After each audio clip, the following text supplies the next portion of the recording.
الحمد لله نحمده ونستعينه ونستغفره ونؤمن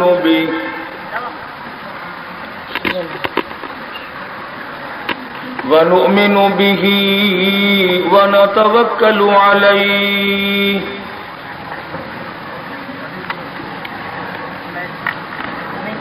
ونعوذ بالله من شرور أنفسنا ومن سيئات أعمالنا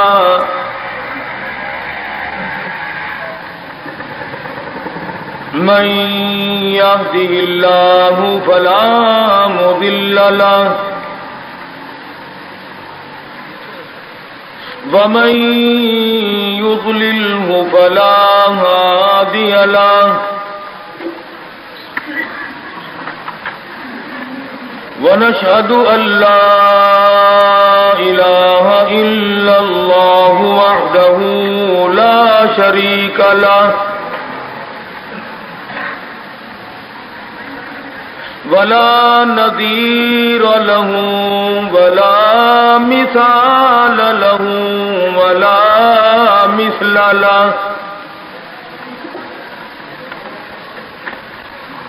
ولا معين له ولا بصير له ولا مشير له ونشهد أن سيدنا وسندنا ونبينا وشفيعنا وهادينا ومرشدنا ومولانا إمام الأنبياء وسيد الأنبياء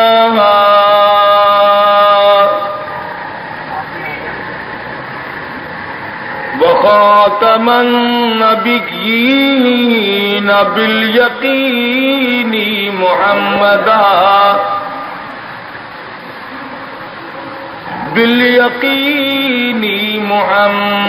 محمدا عبده ورسوله أرسله بالحق بشيرا ونذيرا صلى الله تعالى عليه وعلى آله وأصحابه وأزواجه وذرياته وبارك وسلم تسليما كثيرا كثيرا أما بعد فأعوذ بالله السميع العليم من الشيطان الرجيم بسم الله الرحمن الرحيم يا أيها الناس اتقوا ربكم الذي خلقكم من نفس واحدة وخلق منها زوجها وبث منهما رجالا كثيرا ونساء واتقوا الله الذي تساءلون به والأرحام إن الله كان عليكم رقيبا وقال النبي صلى الله تعالى عليه وسلم النکاح من سنتی فمن رغب عن سنتی فلیس منی وقال النبي صلى الله تعالى عليه وسلم من لم يرحم صغيرنا ومن لم يوقر كبيرنا فليس منا. وقال النبي صلى الله تعالى عليه وسلم من أحيا سنتي عند فساد أمتي فله أجر 100 شهيد. وقال النبي صلى الله تعالى عليه وسلم اذا ظهر الفتن وبالبدع فليظهر العالم علمه ومن لم يفعل فعليه لعنة الله والملائكة والناس أجمعين. صدق الله مولانا العلي العظيم وصدق رسوله النبي الكريم ونحن على ذلك لمن الشاهدين والشاكرين والحمد لله رب العالمين. درود شریف.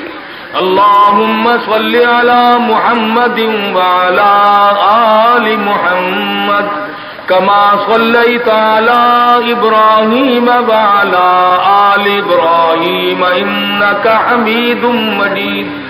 اللهم بارك على محمد وعلى آل محمد كما باركت على إبراهيم وعلى آل إبراهيم إنك حميد مجيد.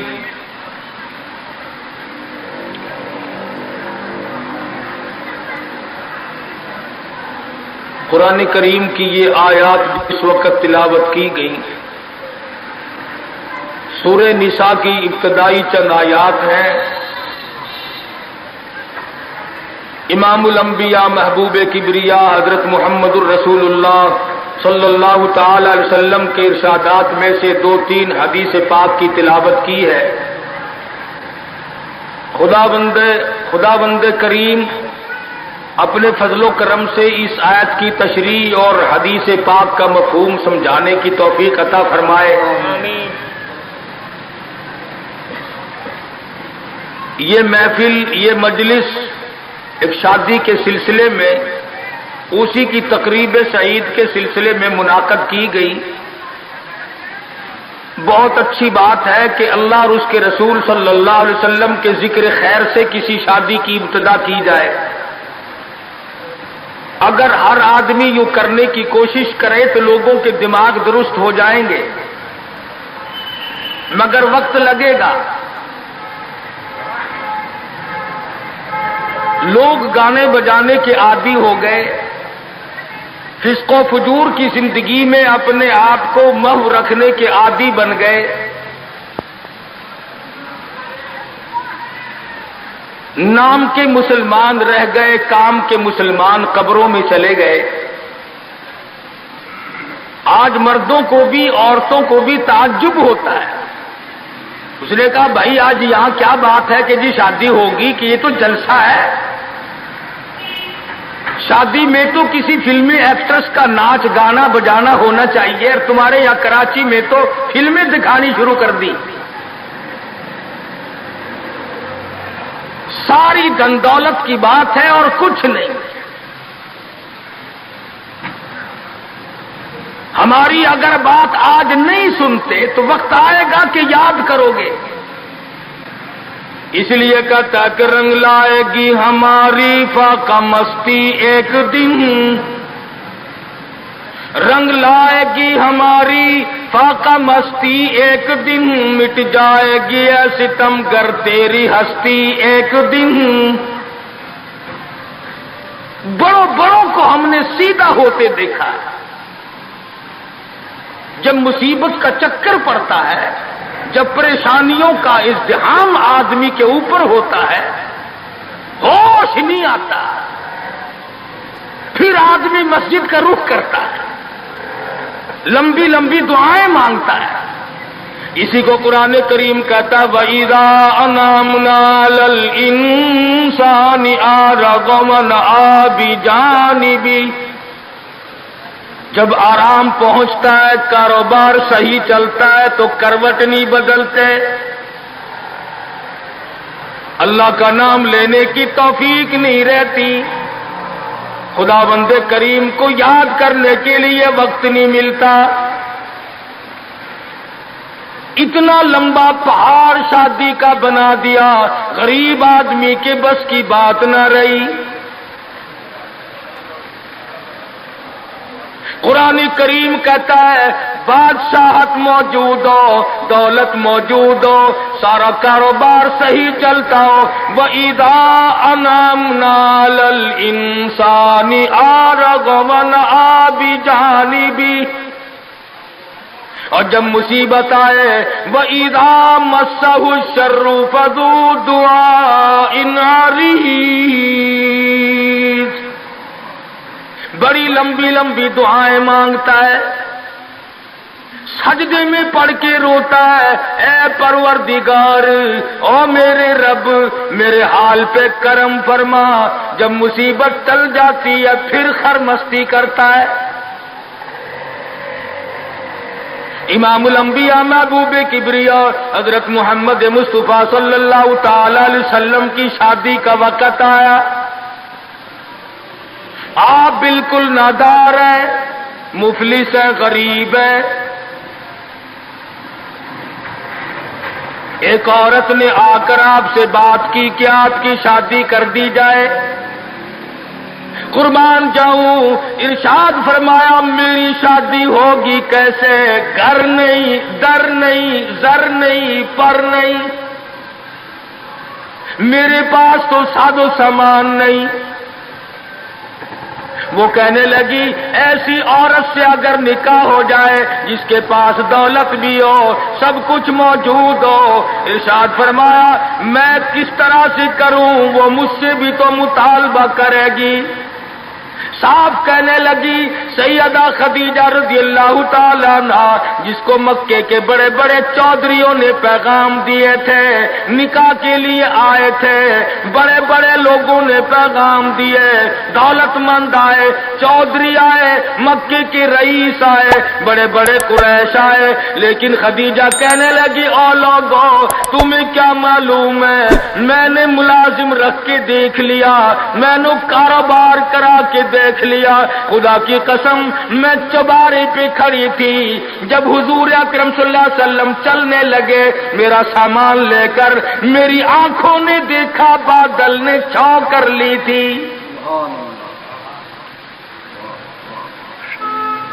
بادلوں نے چھاؤ کی، میری آنکھوں کے سامنے سورج کی تپش زیادہ تھی، حضور کے سر پہ آ کر بادلوں نے چھاؤ کی۔ او لوگوں میں تو ان کے بادلوں کے چھاؤ میں آنا چاہتی ہوں، میں غریب بے شک ہے، وہ یتیم ہیں، لاوارث ہیں، ان کا کوئی نہیں، میں اپنے آپ کو ان کے قدموں پہ نثار کرنا چاہتی ہوں۔ چنانچہ تیاری ہوئی، حضور نے فرمایا میں کیا تیاری کروں، میرے پاس تو کچھ نہیں، شہنشاہ کائنات ہو، عبداللہ کے بیٹے ہو، آمنہ کے درے یتیم ہو اور پلے کچھ نہیں۔ ابو طالب نے نکاح کا خطبہ پڑھا، سیرت کی کتابوں میں موجود ہے، مقدمہ ابن خلدون میں، دیگر کتابوں میں ابو طالب کے یہ الفاظ ہیں، او لوگوں آج اگرچہ میرے بھتیجے کے پاس دھن دولت نہیں، حکومت نہیں، تجارت نہیں، لیکن میرا یقین کہتا ہے ایک وقت آئے گا ساری دنیا کی دولت قربان کر دی جائیں گی۔ حضور اکرم صلی اللہ تعالی علیہ وسلم کا سب سے پہلا نکاح سیدہ خدیجہ رضی اللہ تعالی عنہا کے ساتھ ہوا، اور حضور نے یہ ثابت کر دیا آقا دو عالم صلی اللہ علیہ وسلم کی عمر مبارک 25 سال ہے اور سیدہ خدیجہ کی عمر 45 سال ہے۔ آج اس قسم کی شادی کر کے تو دیکھے کوئی، تم خاموش ہو کے بیٹھو یا نیچے اتر جاؤ یہاں سے۔ تو عرض کر رہا تھا عمر کا تناسب نہیں، نبی نے ہر اس رسم کو توڑا، ہر اس ذوم باطل کی تردید کر دی عملی طور پر، جس کو دنیا کے لوگ چلا کرتے تھے اور بازاروں میں دنتنایا کرتے تھے۔ یہ کوئی مناسبت ہے کہ حضور کی عمر شریف 25 برس ہے اور خدیجہ کی عمر 45 برس ہے؟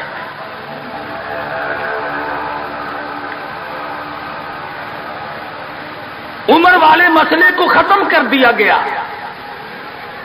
حضرت خدیجہ اور پھر کمال یہ کہ اللہ پاک نے اس ہی مائی کے پیٹ سے اولاد دی جس کی عمر حضور سے دگنی تھی۔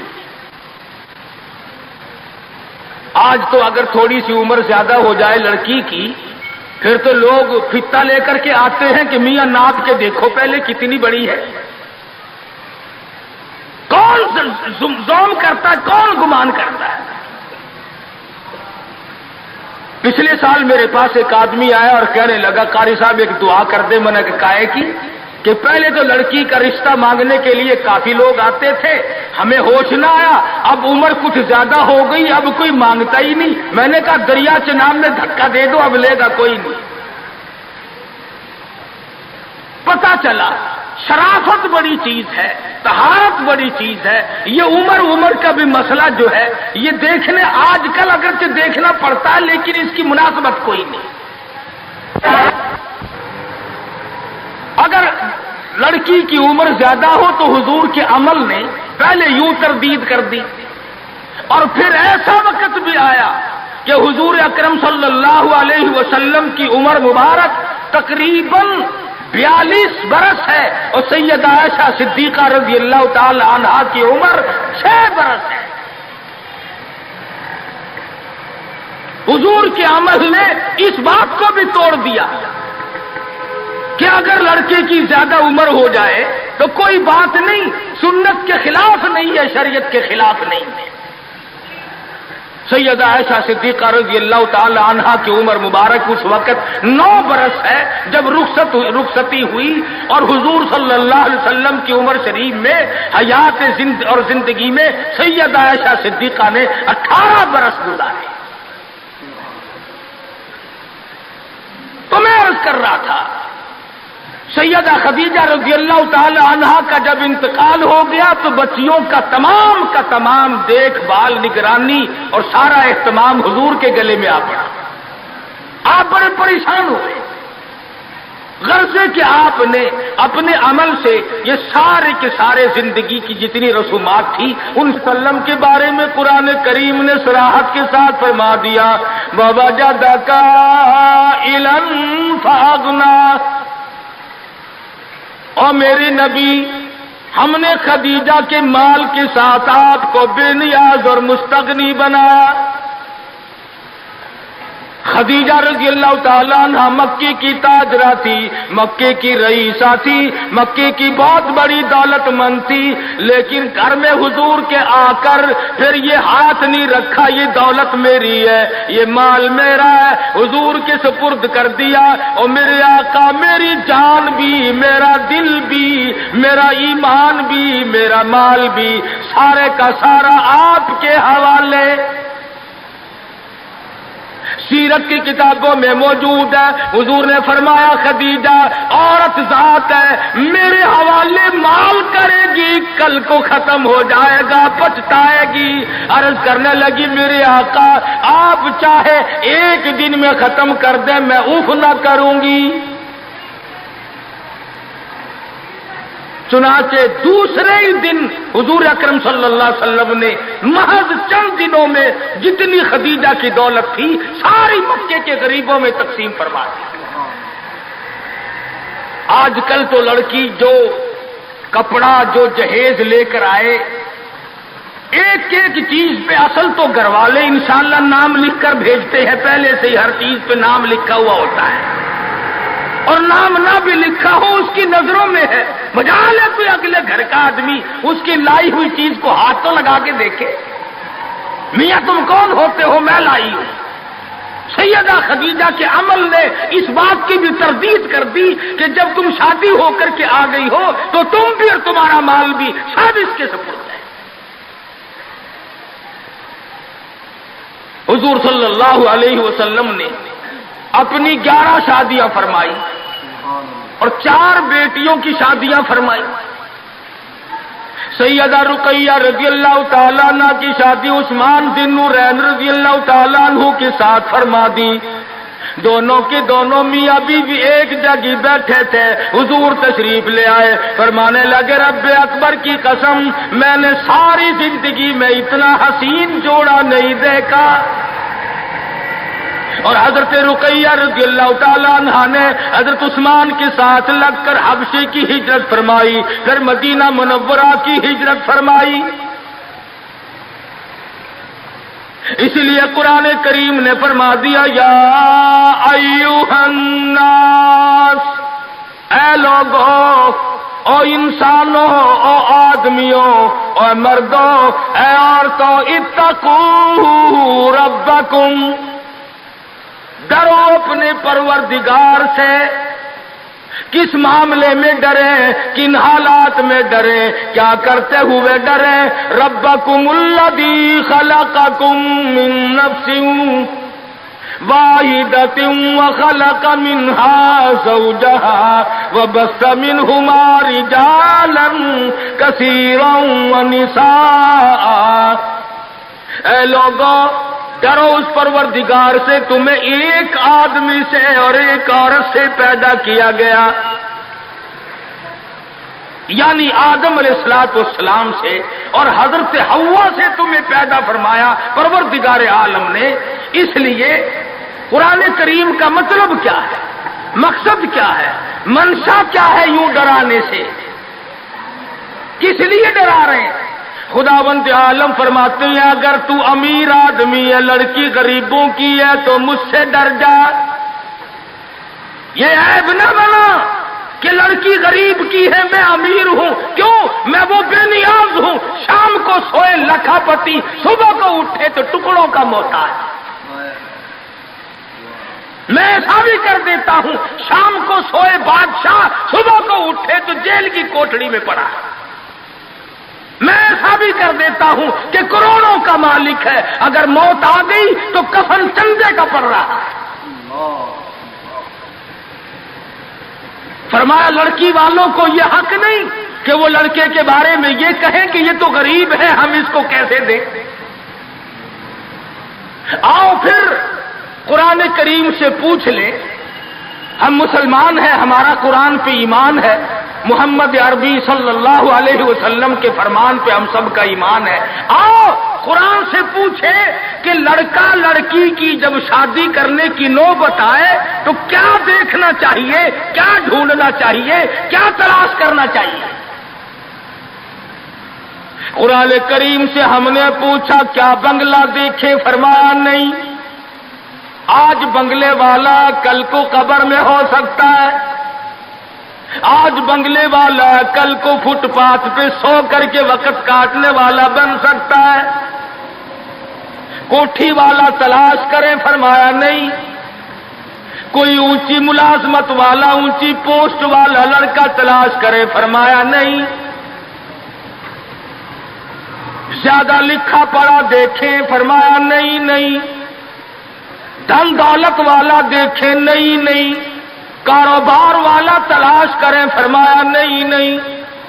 لڑکی بھی اسی طرح سے مالدار کی تلاش کریں؟ فرمایا نہیں. دولت مندوں کی تلاش کریں؟ نہیں.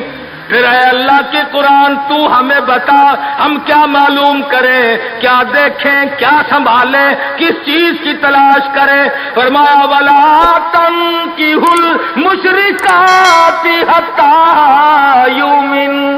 نعرہ تکبیر. فرمایا لوگوں اگر مجھ خدا سے پوچھتے ہو، میرے قرآن سے پوچھتے ہو، میرے نبی سے پوچھتے ہو تو میں تو تمہیں ایک پہچان بتاؤں گا، ایک واقعہ بتاؤں گا، ایک نظریہ بتاؤں گا، ایک کیفیت بتاؤں گا. تمہیں سب سے پہلے یہ دیکھنا پڑے گا وَلَا تَنكِحُوا الْمُشْرِكَاتِ حَتَّىٰ يُؤْمِنَ. اگر لڑکی مشرکہ ہے، شرک کرتی ہے، شرک کرتی ہے، الہ العالمین شرک تو کرتی ہے مگر مالدار بڑی ہے. اے پروردگار عالم، شرک تو کرتی ہے لیکن خوبصورت بڑی ہے۔ فرمایا وَلَأَمَةٌ مُؤْمِنَةٌ خَيْرٌ مِّن مُّشْرِكَةٍ وَلَوْ أَعْجَبَتْكُمْ۔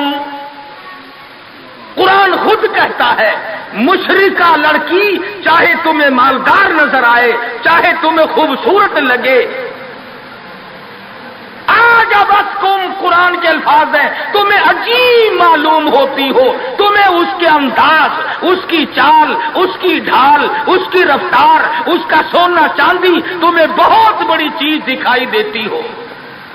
فرمایا اسی طرح سے لڑکے کا وَلَا تُنْكِحُوا الْمُشْرِكَاتِ حَتَّى يُؤْمِنُوا وَلَعَبْدٌ مُؤْمِنٌ خَيْرٌ مِّن مُّشْرِكٍ وَلَوْ أَعْجَبَكُمْ۔ الہ العالمین، لڑکا شرک تو کرتا ہے مگر مالدار بڑا ہے، لڑکا شرک میں تو ڈوبا ہوا مگر خوبصورت بڑا ہے۔ قرآن کا اعلان سنو، پیغام سنو، فرمایا شرک سے بچنا، سب سے پہلے لڑکے لڑکی کا عقیدہ دیکھنا، اگر عقیدہ صحیح ہوگا تو بات بنے گی، اگر غلط عقیدے کی لڑکی آ گئی خاندان کا بیڑا غرق کر دے گی۔ حافظ جمال صاحب بولی شاہ قلندر رحمت اللہ علیہ پانی پت میں مزار ہے، میں اب ہندوستان گیا تھا تو اب بھی حاضری دینے گیا تھا۔ ہم اولیاء کرام کو بڑا مانتے ہیں، میں بولی شاہ قلندر رحمت اللہ علیہ کے مزار پہ گیا اور رات وہیں ٹھہرا۔ مولانا حالی پانی پتی کی قبر بھی وہیں اور بولی شاہ قلندر کا مزار بھی وہیں۔ تو لکھا ہے کہ جس وقت بولی شاہ قلندر رحمت اللہ علیہ پیدا ہوئے تو بڑے روئے، بہت روتے تھے۔ تو ایک بزرگ آئے جنہوں نے ان کے والد کو مبارکباد دی کہ بچے کی مبارک ہو۔ انہوں نے کہا حضرت مبارک تو آپ دے رہے ہیں مگر بچہ جس دن سے پیدا ہوا اتنا رو رہا ہے کہ ناک میں دم کر دیا۔ فرمایا میرے پاس تو لاؤ ذرا، لے آئے۔ اللہ والے نے ذرا سا اس کان کو منہ لگایا اور ذرا سا اس کان کو منہ لگایا، بچہ خاموش ہو گیا۔ واپس جانے لگے۔ شاہ فخر الدین رحمہ اللہ اولیاء کرام میں سے ہیں، بزرگان دین میں سے ہیں۔ شاہ بہاء الحق زکریا ملتانی رحمت اللہ علیہ کے داماد ہیں، جو لڑکی یہاں رہتے رہتے فوت ہو گئی تھی۔ تو شاہ فخر الدین نے کہا حضرت بتاؤ، فرمایا تمہیں معلوم نہیں بولی شاہ قلندر کی والدہ اماں قرآن کریم کی حافظ ہے، اور قرآن سے اتنا عشق ہے، اتنا لگاؤ ہے، اتنا سوز و گداز ہے، اتنی محبت ہے کہ ایک ختم قرآن کا روزانہ پڑھتی تھی۔ بچے کو پیٹ میں لے کر ایک ختم قرآن روزانہ کا پڑھتی تھی۔ تو بچے کی روح کا اور قرآن مجید کا اتنا گہرا تعلق ہو گیا۔ اب چونکہ اماں زچگی میں آ گئی، چھلے میں پڑ گئی، اس لیے قرآن نہیں پڑھتی۔ ارے آدھی کی عادت ٹوٹی، ناشی کا نشہ ٹوٹا، روئے نہ تو کیا کرے۔ میں نے اس بچے کے کان میں ایک آیت اس میں پڑھی، ایک آیت اس طرف پڑھی، بچے کی روح کی غذا مل گئی، خاموش ہو گیا۔ بات یہ کر رہا تھا کہ یہ سارے کے سارے معاملات قرآن کریم کا اعلان ہے، عقیدہ دیکھو، نظریات معلوم کرو۔ اگر غلط عقیدہ گھر میں آ گیا تو بات بگڑے گی، وہ اپنے ساتھ ساتھ اوروں کو بھی لے بیٹھے گی۔ اور علماء کرام نے لکھا، تجربے سے بھی یہ ثابت ہوا کہ عورت کی جو گود ہے، عورت کی جو گود ہے، یہ پرائمری سکول بھی ہے، یہ مڈل سکول بھی ہے، یہ میٹرک سکول بھی ہے، یہ کالج بھی ہے، یہ وہ یونیورسٹی ہے جس سے نبی بے نیاز نہیں، ولی بے نیاز نہیں، کتب اور ابدال بے نیاز نہیں۔ اس کالج میں ہر بچہ پڑھتا ہے، ماں کی گود میں لازمی پلتا ہے۔ اور لوگوں اس کالج کو سنبھالو، اس پرائمری سکول کے استاد کو سنبھالو، اس کالج کے پروفیسر کو سنبھالو، اور وہ ہے بچے کی اماں۔ ہمارے یہاں بالخصوص عورتوں کی تعلیم کا، دینی تعلیم کا کوئی انتظام نہیں کرتے۔